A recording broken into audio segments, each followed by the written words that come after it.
আমাদের মাননীয় প্রধান অতিথি, আমাদের গার্জিয়ান, আমাদের অভিভাবক, যিনি আমাদেরকে বিগত 17 বছর আমাদেরকে লালন পালন করেছেন, আমাদের সাংগঠনিকভাবে আমাদেরকে সুসংগঠিত করেছেন।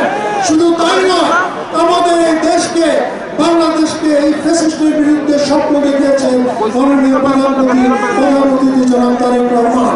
সবাই উপস্থিত ব্রাহ্মণবাড়িয়া 5টি নির্বাচনী এলাকা থেকে আমাদের নেতৃবৃন্দ, সামনে আমাদের ব্রাহ্মণবাড়িয়ার 9টি উপজেলা এবং 5টি পৌরসভা থেকে আগত যে আমাদের নেতৃবৃন্দ, সবাইকে জানাই আসসালামু আলাইকুম। প্রিয় ভাইরা, আপনারা অনেকক্ষণ ধরে অপেক্ষা করেছেন, সেই জন্য আমি জেলা বিএনপির পক্ষ থেকে আপনাদের কাছে ক্ষমা চেয়ে নিচ্ছি। ভাইরা, আমাদের মাননীয় জনাব চেয়ারম্যান জনাব তারেক রহমান, আজকে আমরা বহু প্রতীক্ষিত ওনাকে আমরা কাছে পেয়েছি।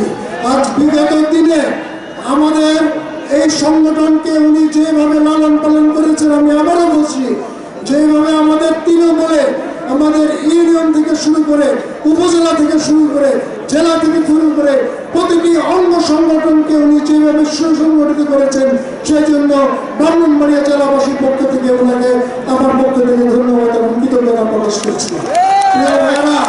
শুধু তাই নয়, আমরা যখন বিপদে ছিলাম, আজকে বিগত দিনে যে ফ্যাসিস্টের বিরুদ্ধে যখন আমরা আন্দোলন করতে গিয়ে একটা পর্যায়ে হতাশায় ছিলাম, তখন 2023 সালের 13 জুলাই এই 31 দফা বাস্তবায়নের মাধ্যমে আমাদের মাননীয় জাতীয় চেয়ারম্যান জনাব তারেক রহমান সমগ্র জাতিকে একটি স্বপ্ন দেখিয়েছিলেন।